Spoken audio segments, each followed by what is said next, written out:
FM with DJ Chinny. There is never a time or place for true love. Dear Max FM.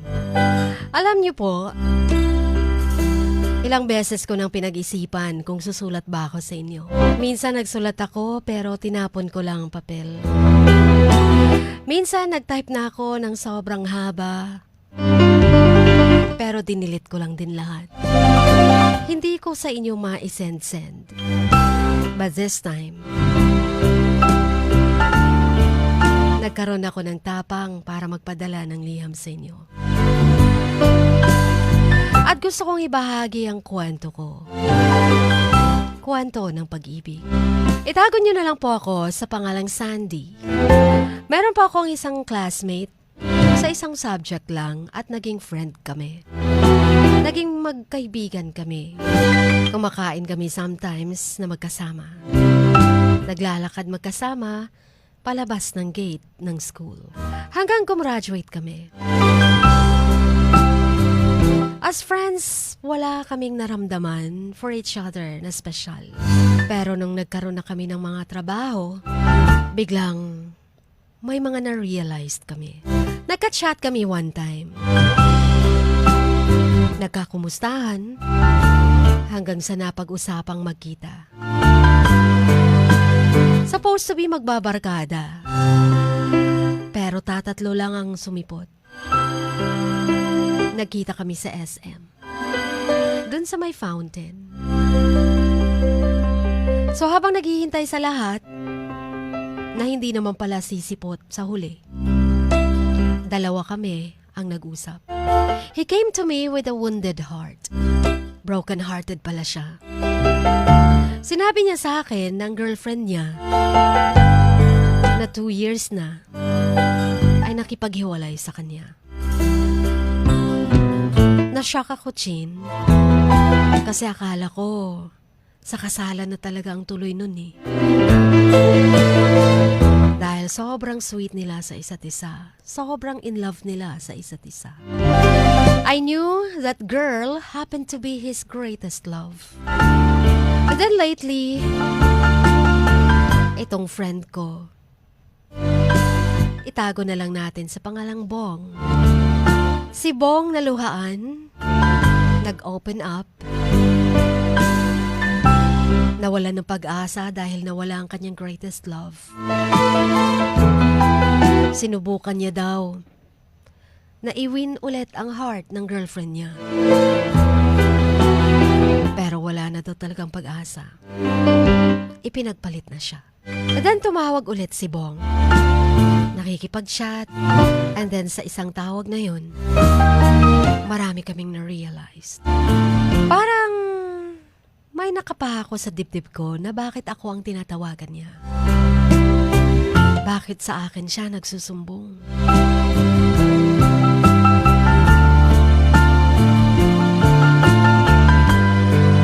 He often called me, especially when no one seems to be there for him. Lagi niyang sinasabi, he finds comfort with my words. And as a friend, nasabi ko sa kanya, maliban sa mga advice ko, all I can give him aside from prayers, of course, ay yung pakikinig sa kwento niya. Until we usually spend hours on the phone, talking about matters of the heart, the hurting, the pain, and the letting go.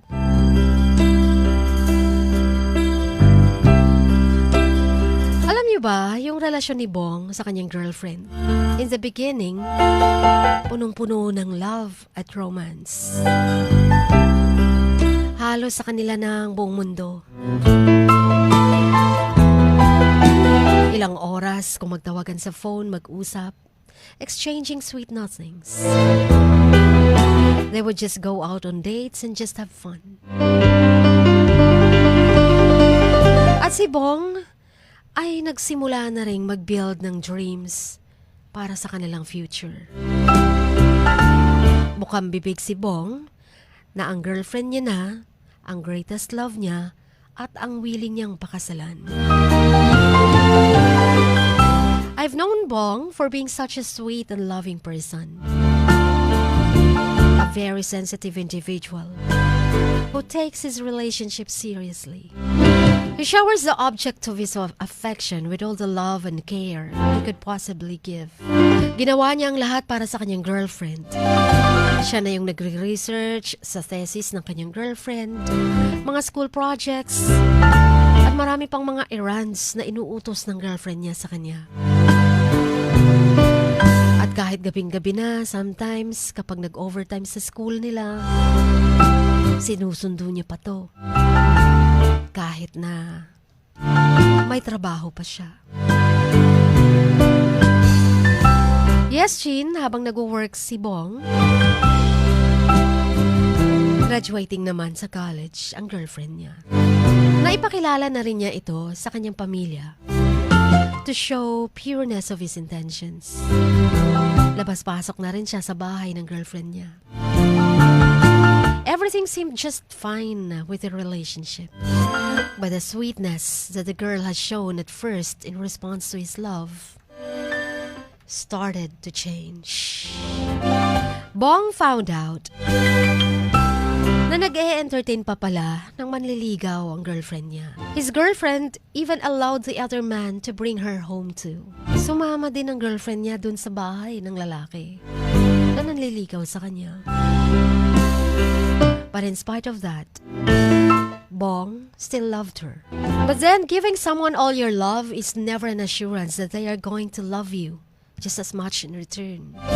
And you know, Chin, yung pinakamamahal niyang girlfriend, niloko siya. Pinagtaksilan siya. Parang sinadya ba niyang gawin ng lahat ng makakasakit na bagay para mag-give up lang si Bong sa kanilang relasyon. Siya na mismong gumagawa ng mga bagay na ikasira ng kanilang relasyon. And even involved herself with a married man to worsen the situation. Basta ang gusto ng girlfriend ni Bong ay kumawala si Bong sa kanya. She said she wanted to have her freedom. She was getting suffocated by his love. Nasobrahan yata ang pagmamahal ni Bong sa kanya, kung kaya't nasasakal na siya. These might not be the real reasons, but putting myself in Bong's situation is like parang nalulunod ka sa dagat, drowning into a sea of bitterness and confusion. Yung pagtataksil ng girlfriend niya, parang nakakawala ng confidence sa sarili. Parang lumalabo yung pag-asa for a better tomorrow. Bong is still in the midst of a personal struggle. Ako naman, habang nakikinig sa kanya, I always feel the pain in his words. Each night seems like an endless road of anxiety, where there is no hope for sunshine to bring light to his dying soul at sa kanyang namamatay na puso. Hindi madali to go on with life again when everything you see reminds you of someone you loved. Alam mo, Chin, nagtataka kayo siguro kung bakit parang alam na alam ko mga bagay na to. Parang alam na alam ko yung pain na pinagdadaanan ni Bong. Kasi ang totoo niyan, for once, I'd also been there. And the irony of it, it was Bong who brought me such pain. Yes, Chin, you heard me right. Naranasan ko na rin yan. Naranasan ko na rin yung sakit na idinulot ng pagtataksil ng kanyang girlfriend. At ang karanasang yun ay na-experience ko kay Bong mismo. In short, Bong was my ex-boyfriend. Pero yung relasyon namin nun, college days. Naging magsyota muna kami bago kami na naging magkaibigan. But our relationship didn't work It didn't work out, so naghiwalay kami. But that was 8 years ago. I felt the same pain with Bong. Siya ang nagloko. Siyang nagtaksil sa akin. And now it's all coming back to him.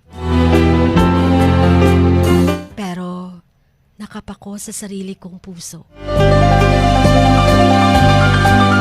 Time already healed my wounds. I've learned to forgive and forget.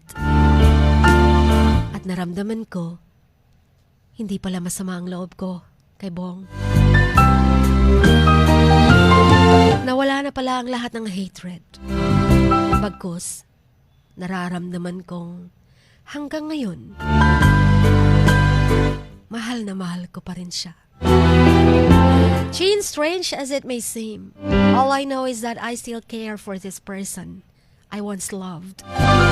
And it's breaking my heart every time he cries to me, telling me that I am his strength. I sympathize with him, Chin. And I wish I could do something to ease even a little of his pain. Ang pagkakaibigan namin, yun lang ang natitira para sa amin. In fact, I know that we can never be. My prayers are for both of us to find the right persons to fill up the spaces in our hearts that long for the one true love. Oo, mahal ko pa siya, pero hindi na pwede. Mahal ko pa siya, pero ayaw ko nang magtiwala sa kanya.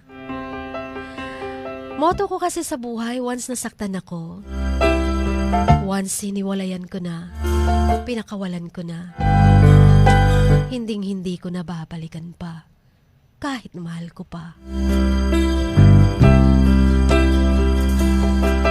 And I'm hopeful someday we will find our own happiness. Sana mapayuhan natin siya, mga kamaks. Kung paano matouch yung heart niya sa mga words natin and somehow lighten up the burden he's carrying right now. Yes, I still care for him, pero hindi na kami pwede. Pero ang tanong ko, natatakot ako. Baka pag nagtagalan na,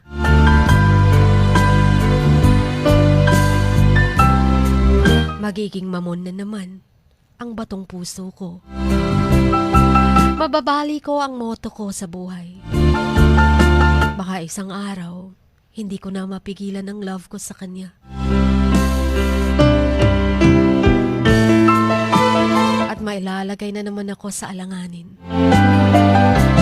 Mako-confuse na naman ang heart ko. Kaya ang tanong ko, should I keep on holding on to this friendship? Or am I involving myself too much with him? Kailangan ko na bang dumistansya sa kanya bilang kaibigan? Hanggang dito na lamang po. Maraming salamat at sana'y mabasa nyo ang first time kong story sa inyo. More power to your program. And please play the song Angel Baby. I need a